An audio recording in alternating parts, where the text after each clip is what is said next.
کو، محبت کے تعلق کو، اتباع کے تعلق کو، غلامی کے تعلق کو بارہا ہر صدی میں مضبوط تر کیا جائے گا، اور 100 سال بعد پھر کمزوری آئے گی، پھر مجدد آئے گا، اور یہ مجددین کا سلسلہ حضرت امام مہدی علیہ السلام کی آمد تک جاری رہے گا۔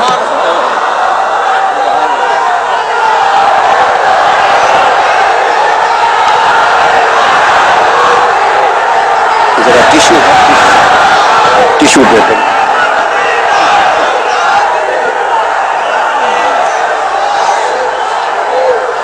اس لیے یہ آقا علیہ السلام کی امت کو شرف دیے، امت کو شرف دیے۔ اس لیے پہلے ہر نبی کے بعد جب ان کی امت میں بگاڑ آتا تو اصلاح کے لیے پیغمبر آتے، ہر نبی کے بعد نبی آتا، ہر رسول کے بعد رسول آتا، مگر تاجدار کائنات آئے، فرمایا میرے آنے کے بعد نبوت اور رسالت کا سلسلہ ختم کر دیا گیا، ختمت بین نبوت والرسالہ، ختم کر دی گئی، اور سلسلہ انبیاء اور سلسلہ رسل بند کر دیا گیا، کیونکہ میرے آقا اول الخلق تھے اور آخر الانبیاء ہوئے۔ تخلیق میں، کائنات میں سب سے پہلا نور مصطفیٰ کا تھا، اور ظہور میں سب سے آخری نبوت اور رسالت مصطفیٰ کی تھی۔ اب انسانی فطرت تو وہی ہے جو پہلے ہوتا تھا، حالات وقت بدلنے کے ساتھ ساتھ خرابی آتی تھی، گمراہی آتی تھی، عقائد میں بگاڑ آتا۔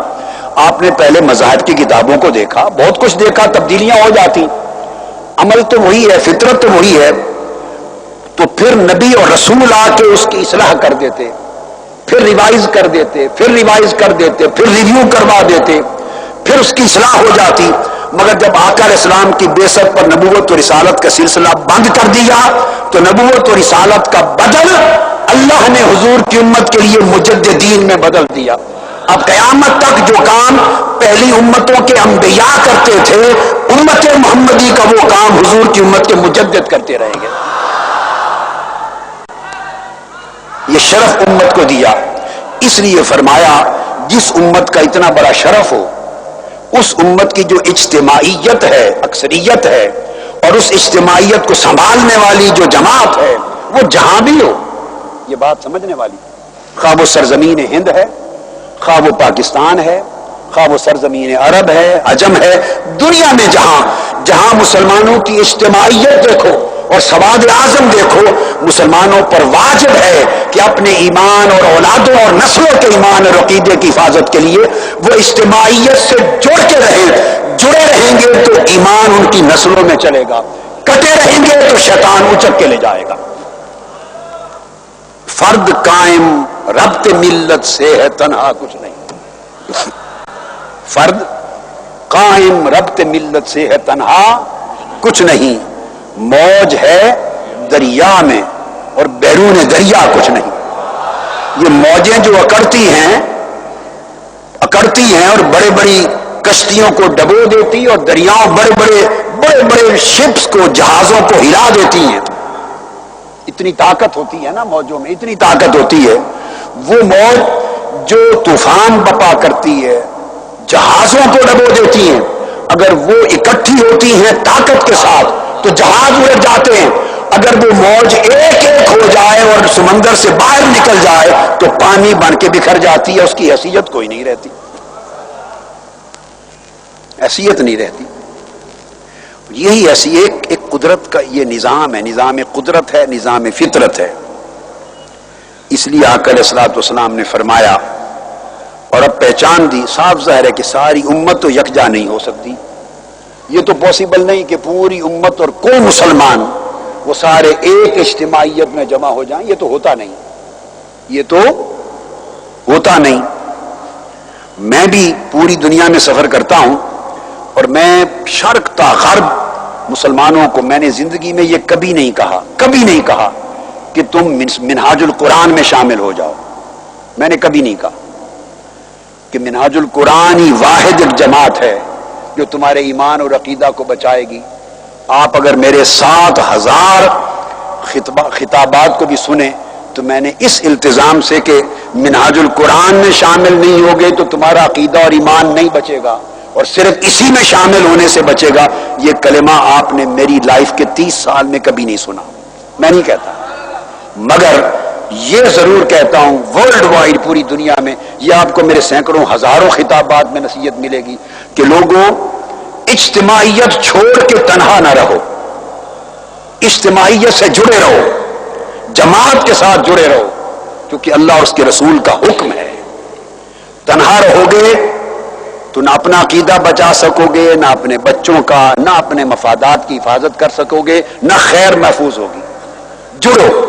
اب سوال پیدا ہوتا ہے کہ جڑیں جماعت کے ساتھ، تو کون سی جماعت؟ میں کہتا ہوں عقل و دانش سے کام لو. جو جماعتیں آپ کو دستیاب ہوں ہر ایک کو دیکھ لو، جو جہاں دین اور ایمان اور عقیدہ کی حفاظت اور دنیا اور دین کے دونوں معاملات کی جہاں سب سے زیادہ بہتری اور حفاظت کی امید نظر آئے، اس سے جڑ جاؤ، اس سے جڑ جاؤ. یہ نصیحت میری ہمیشہ ہوتی ہے. مگر یہ کہ بکھر جائیں گے تو کاٹ دیے جائیں گے. اس لیے آقا علیہ السلام نے فرمایا، عبداللہ ابن عمر رضی اللہ تعالیٰ عنہ کا ارشاد، آقا علیہ السلام نے فرمایا قال قال رسول اللہ صلی اللہ علیہ وسلم لا یجمع اللہ هذه الامة على الضلالة ابدا. امام حاکم نے مستدرک میں اور امام ترمذی نے جامع الصحیح اپنی سنن میں فرمایا اللہ پاک پھر میری اس امت کو کبھی گمراہی پر جمع نہیں کرے گا. اور گمراہی پر جمع نہ ہونے کا مطلب کیا؟ فرمایا ید اللہ علی الجماع، اللہ کی حفاظت کا ہاتھ ہمیشہ جماعت کے اوپر ہوتا ہے. اب آقا علیہ السلام نے یہ نہیں فرمایا کہ ایک ایک بندے پر ہوتا ہے، تنہا تنہا ٹکڑوں پر ہوتا ہے، نہیں. فرمایا ید اللہ علی الجماع، اللہ کی حفاظت کا ہاتھ ہمیشہ جماعت پر ہوتا ہے. اچھا پھر سوال پیدا ہوتا ہے کہ وہ جماعت کیا ہے، کون سی ہے؟ فرمایا فاتبعوا السواد الاعظم فانه من شذ شذ فی النار. جو سب سے اکثریتی جماعت ہو اس کو سواد اعظم کہتے ہیں، اس کے ساتھ جڑ جاؤ. جو اس سے الگ ہوا ایک ایک کر کے وہ جہنم میں جائے گا.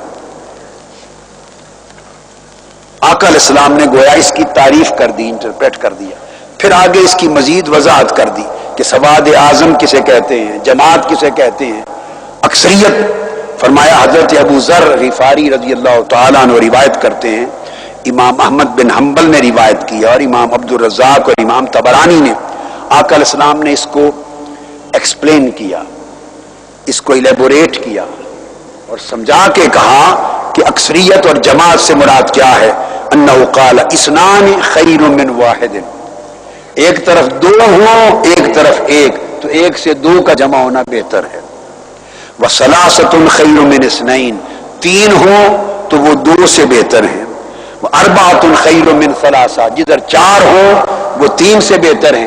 تین مثالیں دے کر میجورٹی اکثریت کا جب بیان کر دیا تو پھر فرمایا فعلیکم بالجماع، اس کو جماعت کہتے ہیں، اس کو لازم پکڑو، اس کے ساتھ رہو.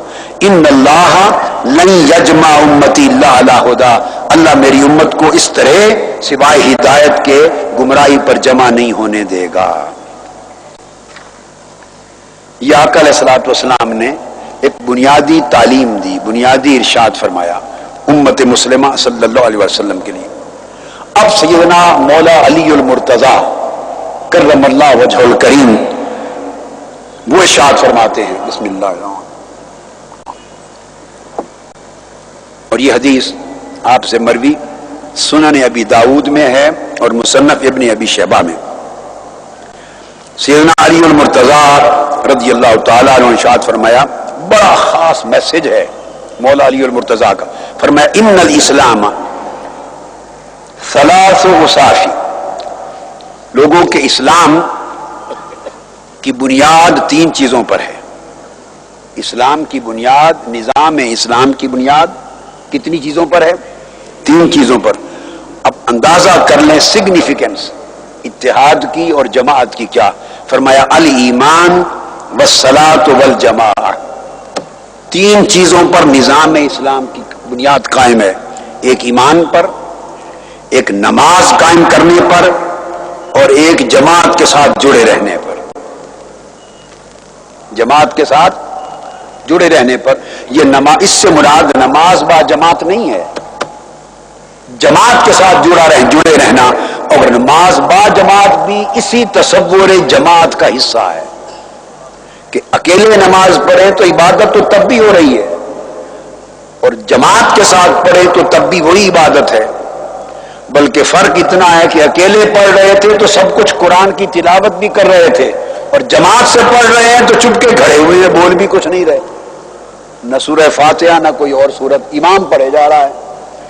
باوجود اس کے اکیلے پڑھنے کا جو ثواب تھا با جماعت پڑھنے میں وہ 27 گنا بڑھ گیا۔ فرق کیا ہوا؟ وہ 27 گنا ثواب بڑھ گیا اسی نماز کا۔ اس میں کیا بنیادی پوائنٹ آف ڈفرنس تھا؟ وہ یہ کہ وہ تنہا تھی، یہ جماعت کے ساتھ تھی، تو اللہ نے اجتماعیت کو اتنا بابرکت بنایا۔ تو فرمایا سیدنا علی المرتضیٰ نے کہ ایمان، اقامت صلاۃ اور قیام جماعت اور تمسک بالجماعت، ان تین چیزوں پر اسلام کے نظام کی بنیاد قائم ہے۔ اور پھر فرمایا فلا تقبل صلاۃ الا بایمان، نماز قبول نہیں ہوتی ایمان کے بغیر۔ ومن آمن صلی، جو ایمان لائے گا اسے نماز پڑھنی ہوگی، وہ نماز پڑھے گا۔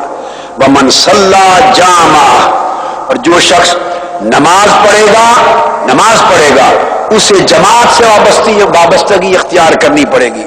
اور پھر فرمایا ومن فارق الجماعۃ قید شبر فقد خلع ربقۃ الاسلام من عنقہ، اور جس شخص نے جماعت سے ایک بالشت پر بھی علیحدگی اختیار کر لی، گویا اس نے اسلام کا پٹا قلادہ اپنی گردن سے اتار دیا۔